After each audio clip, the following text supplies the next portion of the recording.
आपको रखेंगे, यानी आप परीक्षार्थी को रखेंगे और आंसर रटवा देंगे एग्जाम से एक रात पहले या एग्जाम के सुबह सुबह, और आपका सारा ओरिजिनल डॉक्यूमेंट्स रख लेंगे, पैसा पहले आपसे नहीं लिया जाएगा। और जब परीक्षा देकर आप बाहर आइएगा, उस क्वेश्चन का आंसर आपको मैच कर जाएगा जो एग्जाम में पूछे गए। अगर वो आंसर मैच कर गया तो आपसे 3 लाख या 4 लाख रुपया तुरंत लिया जाएगा, और कुछ दिन के बाद आपसे पूरा 10 लाख पुराना पड़ेगा। कहीं 10 लाख, कहीं 12 लाख की चर्चा चल रही है। आपका ओरिजिनल डॉक्यूमेंट्स तभी वापस किया जाएगा।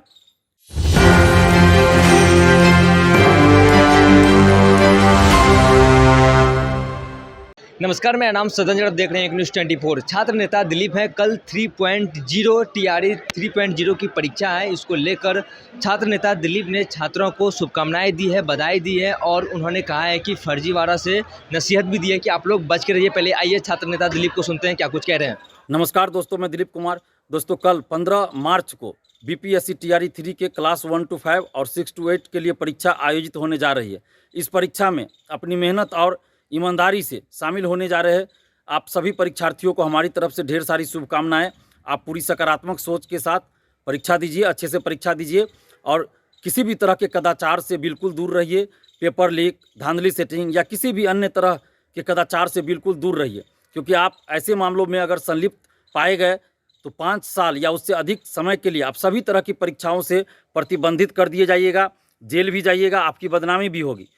तो इसलिए ऐसे लालच से बचिए और किसी भी तरह के कदाचार से आप बिल्कुल दूर रहिए।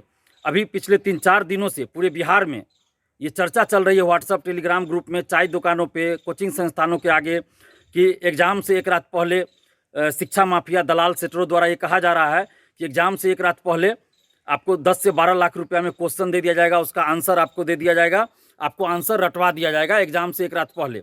और वो शिक्षा माफिया दलाल सेटर जो है वो आपका मोबाइल पहले जब्त कर लेंगे, आपका सारा ओरिजिनल डॉक्यूमेंट्स रख लेंगे अपने पास, और आपको किसी होटल में या कहीं अन्य जगह, लॉज में हो या जहाँ भी हो, वो अपने निगरानी में आपको रखेंगे, यानी आप परीक्षार्थी को रखेंगे, और आंसर रटवा देंगे एग्ज़ाम से एक रात पहले या एग्ज़ाम के सुबह सुबह, और आपका सारा ओरिजिनल डॉक्यूमेंट्स रख लेंगे, पैसा पहले आपसे नहीं लिया जाएगा। और जब परीक्षा देकर आप बाहर आइएगा, उस क्वेश्चन का आंसर आपको मैच कर जाएगा जो एग्ज़ाम में पूछे गए। अगर वो आंसर मैच कर गया तो आपसे 3 लाख या 4 लाख रुपया तुरंत लिया जाएगा, और कुछ दिन के बाद आपसे पूरा 10 लाख पुराना पड़ेगा। कहीं 10 लाख, कहीं 12 लाख की चर्चा चल रही है। आपका ओरिजिनल डॉक्यूमेंट्स तभी वापस किया जाएगा जब आप 10 लाख या 12 लाख जितना में डील हो रहा है वो पैसा 10-12 लाख जो है वो पूरा कर दीजिएगा, उसको दे दीजिएगा, तब आपका ओरिजिनल डॉक्यूमेंट्स दे दिया जाएगा। तो इस तरह की बातें चल रही है, पूरे बिहार में ये चर्चा चल रही है। तो आप लोगों से सबसे पहले हम ये कहेंगे कि कहीं भी कुछ भी संभव है। जिस तरह से पेपर लीक की संभावना होती रहती है, पेपर लीक भी होता है यूपी में, झारखंड में, बिहार में भी तो हर परीक्षा का पेपर लीक होते रहा है। लेकिन पिछले 1.5 साल से जो BPSC में सुधार हुआ, जो प्रक्रिया अपनाई जाती है, उसको देखते हुए लगता है कि BPSC में पेपर लीक होना अभी फ़िलहाल संभव नहीं लग रहा है। लेकिन फिर भी हम लोग नज़र रखे हुए हैं, और हमारे पास कई अभ्यर्थियों ने जानकारी दी है कुछ दलालों के बारे में, सेटरों के बारे में।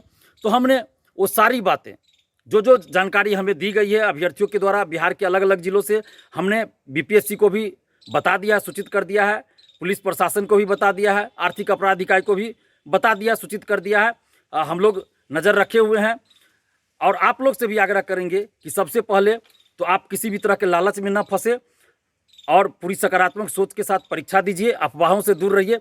और कहीं भी अगर इस तरह की बातें हो रही है तो आप उसकी सूचना, वैसे लोगों की सूचना आप पुलिस प्रशासन को दीजिए, आर्थिक अपराध इकाई पटना को दीजिए, BPSC को जरूर दीजिए। आप हमें भी बता सकते हैं, आपकी बातों को हम पुलिस प्रशासन तक जरूर पहुंचाएंगे। जैसे सिपाही बहाली में हुआ, इससे पहले कई परीक्षाओं में हुआ, हम लोग पहले ही सूचना दे देते हैं आर्थिक अपराध इकाई पटना और पुलिस को। तो इसका असर होता है कि वो लोग नज़र भी रखते हैं और बहुत लोग पकड़े भी जाते हैं। तो आप लोगों को भी सहयोग करना पड़ेगा कि कहीं अगर दलाल, सेटर, शिक्षा माफिया सक्रिय है, इस तरह के बात कर रहे हैं, तो उसकी सूचना आप पुलिस को ज़रूर दीजिए। और मैं आपको एक बार बात बताना चाहता हूँ कि 99% जो इस तरह के शिक्षा माफिया होते हैं वो फर्जी होते हैं। फर्जी करने का मतलब वो पैसा ठगते हैं। तो आप लोग से हम सबसे पहले आग्रह करेंगे कि किसी भी तरह के कदाचार से दूर रहिए, ऐसे शिक्षा माफिया दलाल सेटरों से दूर रहिए। और अगर कोई अभ्यर्थी, कोई स्टूडेंट पेपर लीक का लाभ लेना चाहता है, पैसा देकर क्वेश्चन आंसर लेना चाहता है या पैसा देकर सेटिंग कराना चाहता है, तो सबसे बड़ा दोषी, सबसे बड़ा अपराधी वो स्टूडेंट है जो गलत तरीके से नौकरी पाना चाहता है। तो ऐसे लोगों की सूचना भी आप हमें दीजिए या पुलिस को दीजिए, और कहीं भी किसी भी तरह की गड़बड़ी कदाचार की बात आपको पता चले तो ज़रूर बीपीएससी और पुलिस प्रशासन को बताइए, आर्थिक अपराध इकाई पटना को बताइए, आप हमें भी बता सकते हैं। और आप लोग किसी भी तरह की अफवाह से दूर रहिए और पूरी सकारात्मक सोच के साथ परीक्षा दीजिए। अगर कहीं कुछ गड़बड़ी होती है तो हम लोग चुप भी नहीं बैठेंगे। कहीं भी अगर कुछ भी गड़बड़ी होगी तो हम लोग चुप भी नहीं बैठेंगे और मिलजुल कर एकजुट होकर हम लोग उसके खिलाफ लड़ेंगे भी।